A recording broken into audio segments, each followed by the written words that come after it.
Hi everyone. चलिए, तो आज हम लेकर के हैं फिर से आपका टॉप 30 हिस्ट्री का काफ़ी इंपॉर्टेंट प्रश्न। ठीक है, तो ज़रा जल्दी जल्दी हम सब देखेंगे। ठीक है, अगर आप पहली बार आए हैं तो सब्सक्राइब कर लीजिएगा और बेल आइकॉन क्लिक कर लीजिएगा ताकि जो भी वीडियो का नोटिफिकेशन आपको प्रॉपर मिलता रहे। ठीक है, चलिए, तो बिना टाइम हुए अपने क्वेश्चन को हम स्टार्ट करेंगे और टॉप 30 प्रश्न देखेंगे अपना हिस्ट्री का। चलिए, तो स्टार्ट करें। चलिए, उम्मीद है आप लोग को वीडियो पसंद आएगा। कर हड़प्पा सभ्यता की खोज किसने की थी? हड़प्पा सभ्यता की खोज किसने की थी? ठीक है, सिंधु सभ्यता को ही हम हड़प्पा की सभ्यता कहते हैं। सबसे बड़ी चीज़ ध्यान रखेंगे कि सिंधु सभ्यता को ही हम हड़प्पा की सभ्यता कहते हैं। तो इसका खोज सर्वप्रथम किसने किया था? हड़प्पा से सभ्यता की इसका जो खोज किया था सर्वप्रथम किसने किया था? तो इसका क्या था? दयाराम साहनी ने। किसने किया था? दयाराम साहनी ने किया था 1921 ईस्वी में। कब किया था? 1921 ईस्वी में। तो ये क्वेश्चन हमारा क्लियर हो गया। हड़प्पा की सभ्यता की खोज किसने किया था? दयाराम साहनी ने। कब किया था? 1921 ईस्वी में। हड़प्पा की सभ्यता को ही हम सिंधु की सभ्यता कहते हैं या सिंधु की सभ्यता को हम हड़प्पा की सभ्यता कहते हैं। ठीक है, चलिए क्वेश्चन में नेक्स्ट देखेंगे। दूसरा नंबर क्वेश्चन कर वह शासक जिसने एक सच्चे जैन मुनि के तरफ उपवास के द्वारा शरीर त्याग दिया था। करा वैसे कौन से शासक थे जो सच्चे जैन मुनि, जैसे जैन मुनि सिंह क्या थे? जैन मुनि की तरह, मतलब जैन में क्या था? प्रथा कि शरीर को त्याग कर देना है, उपवास की तरह एकदम भूखे रह जाना है, भूखे रह के शरीर ऑटोमेटिक जैसे प्राण निकल जाए। इस तरह के कौन से शासक थे जो जैन मुनि की तरह उपवास द्वारा शरीर त्यागा था?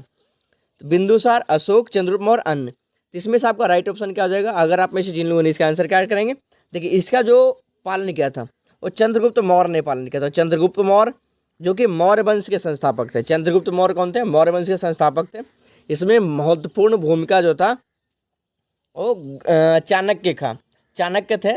चाणक्य का महत्वपूर्ण भूमिका था इनको मौर्य वंश के स्थापना में, क्योंकि घनानंद ने उनका बेइज्जती किया था।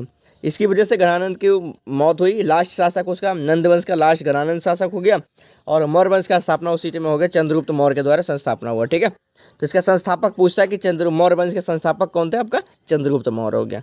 चलिए नेक्स्ट क्वेश्चन देखते हैं। तीसरा नंबर क्वेश्चन करा तराइन का प्रथम युद्ध 1191 में किसके मध्य लड़ा गया था? तो तराइन का जो युद्ध हुआ था वो किसके इसके बीच लड़ा गया था? सबसे पहला चीज आपका तराइन का युद्ध जो लड़ा गया था 1191 वाला है क्वेश्चन आपका। देखिए तराइन का 2-3 युद्ध है जिसमें आपको ये पूछ रहा है कि इस 1191 में किसके मध्य लड़ा गया था। तो 4 ऑप्शन आपके सामने तीसरा नंबर का।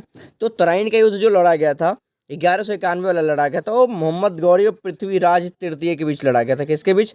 मोहम्मद गौरी और पृथ्वीराज तृतीय के बीच। ठीक है, तो ये आपका आंसर हो जाएगा। चलिए क्वेश्चन में नेक्स्ट देखेंगे। 4 नंबर क्वेश्चन। बंगाल को मुगल साम्राज्य से पृथक कर स्वतंत्र किया। बंगाल को मुगल साम्राज्य से पृथक कर क्या किया? बंगाल पहले क्या था? मुगल साम्राज्य में था, उसको पृथक करके स्वतंत्र कौन किया था? मतलब उसको अलग कौन किया? जैसे स्वतंत्र होता है उसको भी उससे बिल्कुल हटा दिया कब्जा से। उसका आंसर क्या होगा? तो मुर्शिद कुली खां थे, शहादत खां थे, सरफराज खां थे या अन्य। 4 ऑप्शन आपके सामने से 4 नंबर में। तो देखिए इसका जो ये काम किया था वो मुर्शिद कुली खां थे। बंगाल को मुगल साम्राज्य से पृथक कर स्वतंत्र किया था वो किसने? मुर्शिद कुली खान ने। तो इसका राइट आंसर क्या आ जाएगा? आपने ए इसका राइट आंसर होगा। नेक्स्ट क्वेश्चन देखेंगे 5वां नंबर क्वेश्चन। करा विधवा पुनर्विवाह कानून कब बना? विधवा पुनर्विवाह कानून कब बना था ये आपको बताना है। तो इसका जो आपका आंसर होगा क्या होगा? 1853 में या 1856 में या 1863 में, 1865 में। तो विधवा कानून जो नियम बना था वो आपका कब बना था? 1856 में बना था। कब बना था? 1856 में। इसका राइट आंसर क्या होगा? 1856 आपका राइट आंसर होगा। ठीक है, विधवा का पुनर्विवाह नियम कब? 1856 में। चलिए नेक्स्ट क्वेश्चन देखेंगे अपना 6 नंबर क्वेश्चन। देखिए अंग्रेज तो सबसे बड़ा नीति यही अपनाया था, कह रहा फूट डालो और शासन करो की नीति।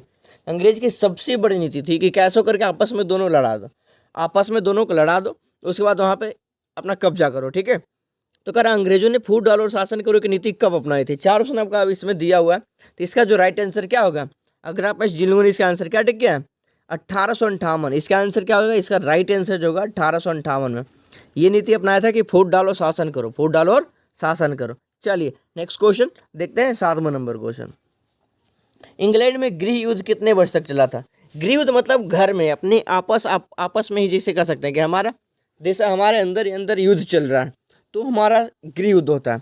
तो गृह युद्ध जो करा है कि इंग्लैंड में भी गृह युद्ध हुआ था वो कितने वर्ष तक टोटल चला था? तो इंग्लैंड में जो गृह युद्ध था वो टोटल कितने वर्ष तक चला था?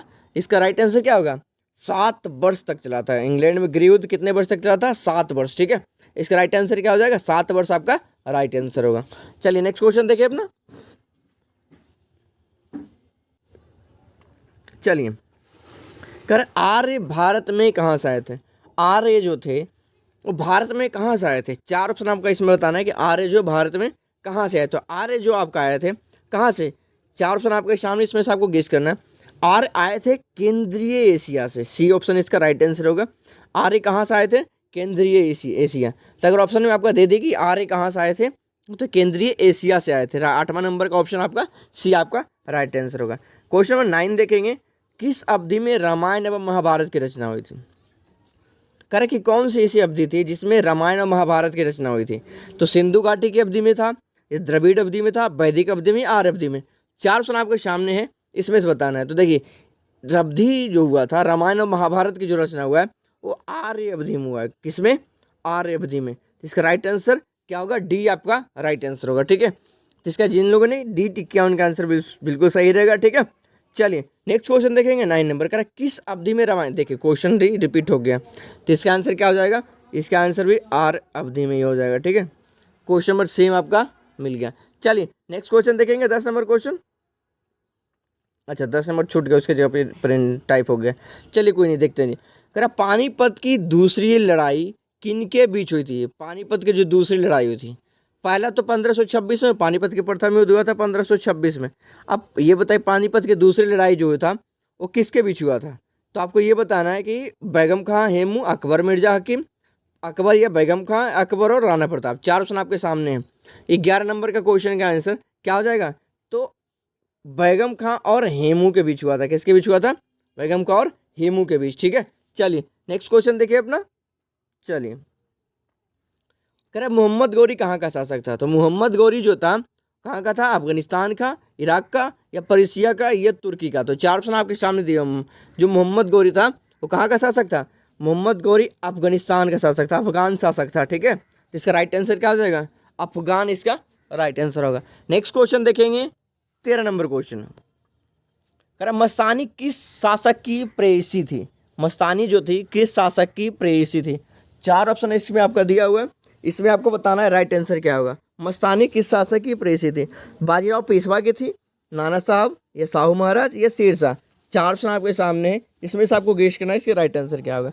तो आप में से जिन लोगों ने इसका क्या ए बाजीराव पेशवा टिक किया उनका आंसर बिल्कुल सही होगा। राइट आंसर क्या होगा? बाजीराव पेशवा आपका सही आंसर होगा। ठीक है, नेक्स्ट क्वेश्चन देखेंगे 14 नंबर। बिहार प्रदेश को किस मुस्लिम शासक ने सर्वप्रथम जीता था? देखिए बहुत बढ़िया क्वेश्चन है बिहार का। बिहार प्रदेश को किस मुस्लिम शासक ने सर्वप्रथम पहले जीता था? 4 ऑप्शन इसमें दिया होगा। तो सर्वप्रथम जो मुस्लिम शासक था वो कौन था? Babar, Khilji, Tughlaq, Genghis Khan. तो 14 नंबर का आंसर देखिए इसका आंसर क्या होगा? खिलजी। इसका राइट आंसर क्या हो जाए? खिलजी। खिलजी देखिए बख्तियार खिलजी को भी इसने भेजा था, नालंदा विश्वविद्यालय का ध्वस्त करने में सबसे बड़ा अहम भूमिका निभाया था। नहीं तो नालंदा विश्वविद्यालय जो था बहुत बड़ा प्रसिद्ध कॉलेज था, विश्वविद्यालय था, बहुत बड़ा विश्वविद्यालय था। ठीक है, जो कि बहुत से बाहर से दूर दूर के कंट्री के लोग यहाँ पढ़ने के लिए आते थे। चलिए नेक्स्ट क्वेश्चन देखेंगे 15 नंबर। करा मुगल काल में सर्वप्रथम किस शहर में अंग्रेजों ने अपने कारखाने स्थापित किए? मुगल काल में सर्वप्रथम शहर में अंग्रेज ने अपने कारखाने स्थापित किए थे। किस शहर में? मद्रास में किया था, कलकत्ता में किया था, मुंबई में किया था, सूरत में किया था। 4 ऑप्शन आपके सामने। इसमें से राइट आंसर होगा क्या? 15 नंबर का। इसमें जो आपका राइट आंसर है वो सबसे पहले कारखाना कहाँ स्थापित हुआ था? सूरत में हुआ था। कहाँ हुआ था? सूरत में। तो आप में से जिन लोगों ने डी टिक किया उनका आंसर बिल्कुल सही। आपका राइट आंसर क्या होगा जी? डी आपका राइट आंसर होगा। नेक्स्ट क्वेश्चन देखेंगे 16 नंबर। कह पहली सहायक संधि कौन सी थी? पहली सहायक संधि जो थी वो कौन सी? रुहेलखंड की थी, निजाम की थी, अवध की थी, या झांसी की? अगर पहली सहायक संधि की बात करते हैं तो सहायक संधि जो था वो कौन था? निजाम का था। क्या था? निजाम का। निजाम की सहायक संधि थी। तो राइट आंसर क्या हो जाएगा? बी आपका राइट आंसर होगा। नेक्स्ट क्वेश्चन देखेंगे 17 नंबर। करना कर्नाटक संगीत का पितामह किसे कहा जाता है? कर्नाटक संगीत का पितामह यानी कर्नाटक संगीत का पितामह हम किसे बोलते हैं? जिसको पिता बोलते हैं उसे किसे बोलते हैं? 4 ऑप्शन आपके सामने। मृत्यु स्वामी दीक्षितर, त्यागराज, या पुरंदरदास, या स्वाति तिरुपाल। 4 ऑप्शन आपके सामने, इसमें से आपको बताना 17 नंबर का जी। तो 17 नंबर का आंसर जो आप में से जिन लोगों ने क्या सी पुरंदरदास, उनका आंसर बिल्कुल सही। आपका राइट आंसर क्या होगा? सी आपका राइट आंसर होगा। नेक्स्ट क्वेश्चन देखेंगे हम 18 नंबर क्वेश्चन। करा किसके शासनकाल में प्रथम चीनी यात्री भारत में आया था? किसके शासनकाल में प्रथम चीनी यात्री जो है तो भारत में आया था? समुद्रगुप्त के, चंद्रगुप्त के, हर्षवर्धन के या चंद्रगुप्त द्वितीय के? 4 ऑप्शन आपके सामने 18 नंबर का। तो 18 नंबर के इसका जो राइट आंसर क्या होगा? चंद्रगुप्त द्वितीय इसका राइट आंसर होगा। तो क्या होगा इसका आंसर? चंद्रगुप्त द्वितीय। चीनी यात्री जो आया था किसके शासनकाल में? प्रथम चीनी यात्री तो चंद्रगुप्त द्वितीय के शासनकाल में। चलिए नेक्स्ट क्वेश्चन देखेंगे हम 9 नंबर क्वेश्चन। आइए देखते हैं क्वेश्चन नंबर 19 नंबर जी। कह रहा निम्नलिखित मुगल शासकों में से किसे प्रिंस ऑफ बिल्डर्स के नाम से जाना जाता है? कर Prince of builders, Prince of builders, Prince of builders के नाम से पुकारा जाता है निम्नलिखित मुगल शासक में? अकबर को, बाबर को, शाहजहां को, जहांगीर को? 4 ऑप्शन आपके देखिए, बहुत बड़े क्वेश्चन। 19 नंबर क्वेश्चन करा प्रिंस ऑफ बिल्डर्स। तो इसका आंसर क्या हो जाएगा? अगर आप में से जिन लोगों ने 19 का क्या टिक किया है? शाहजहां, शाहजहां को प्रिंस ऑफ बिल्डर्स के नाम से जाना जाता है। इसका राइट आंसर क्या होगा? शाहजहां आपका राइट आंसर होगा। ठीक है, शाहजहां आपका राइट आंसर होगा। चलिए नेक्स्ट क्वेश्चन देखें 20 नंबर क्वेश्चन। सिख समुदाय के अंतिम गुरु थे, सिख समुदाय के अंतिम गुरु कौन थे? यानी 10वां गुरु कौन थे? 10 गुरु हुए टोटल, तो अंतिम गुरु कौन थे? तो सिख समुदाय के जो टोटल अंतिम गुरु थे, अर्जुन देव, तेग बहादुर, गुरु गोविंद सिंह या इनमें से कोई नहीं। 4 ऑप्शन आपको सामने। तो इसका आंसर क्या हो जाएगा? आप में से जिन लोगों ने इसका आंसर क्या गेस किया है? आप में से जिन लोगों ने गुरु गोविंद सिंह, गुरु गोविंद सिंह। ठीक है, राइट आंसर क्या होगा? गुरु गोविंद सिंह इसका राइट आंसर होगा। ठीक है, चलिए नेक्स्ट क्वेश्चन देखेंगे। देखिए गुरु तेग बहादुर को एक क्वेश्चन और आता है, औरंगजेब ने फांसी दिया था, और गुरु अर्जुन देव को जहांगीर ने फांसी दिया था। ठीक है, चलिए नेक्स्ट क्वेश्चन देखेंगे अपना। करेक्ट, कुचिपुड़ी नृत्य कहाँ आरंभ हुआ? कुचिपुड़ी जो नृत्य कहाँ आरंभ हुआ था? कुचिपुड़ी, देखिए नाम से आपको लग रहा है कि राजस्थान, आंध्र प्रदेश, कर्नाटक, पंजाब। नाम से आपको क्या लग रहा है? 21 का नाम से इसमें आपको देखने में लग रहा है कि क्या होगा इसका आंसर? आंध्र प्रदेश। तो बिल्कुल सही आपका आंध्र प्रदेश। ठीक है, इसका राइट आंसर क्या होगा? आंध्र प्रदेश आपका राइट आंसर होगा। नेक्स्ट क्वेश्चन देख लेंगे हम 22 नंबर का। चित्रकला की गांधार शैली का सूत्रपात किसके द्वारा किया गया? चित्रकला की गांधार शैली का सूत्रपात जो है किसके द्वारा किया गया था? शैव संप्रदाय द्वारा, महायान संप्रदाय द्वारा, हीनायन संप्रदाय द्वारा, इनमें से कोई नहीं। 4 ऑप्शन आपके सामने, इसमें से आपको राइट आंसर गेस करना है 22 नंबर का। तो 22 नंबर का जो आपका राइट आंसर होने वाला है क्या है? आपका महायान संप्रदाय। चित्रकला महायान संप्रदाय, चित्रकला महायान संप्रदाय। ठीक है, चलिए नेक्स्ट क्वेश्चन देखेंगे हम 23 नंबर क्वेश्चन है। ताजमहल के डिजाइन तैयार करने वाला वास्तुकार। देखिए ये भी बहुत बड़े क्वेश्चन है। कह रहा ताजमहल का डिजाइन तैयार करने वाला वास्तुकार कौन था?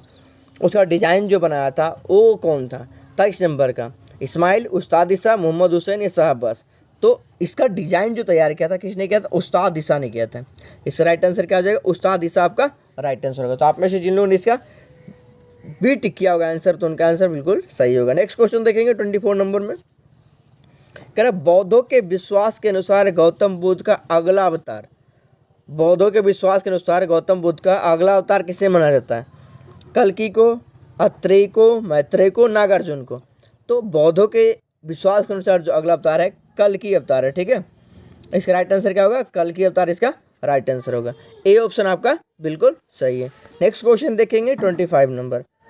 कर सम्राट अकबर ने निम्नलिखित में से किस महल का निर्माण फतेहपुर सीकरी में करवाया था? फतेहपुर सीकरी में कौन सा महल? मोती महल है, हीरा महल है, पंचमहल है, रंग महल है?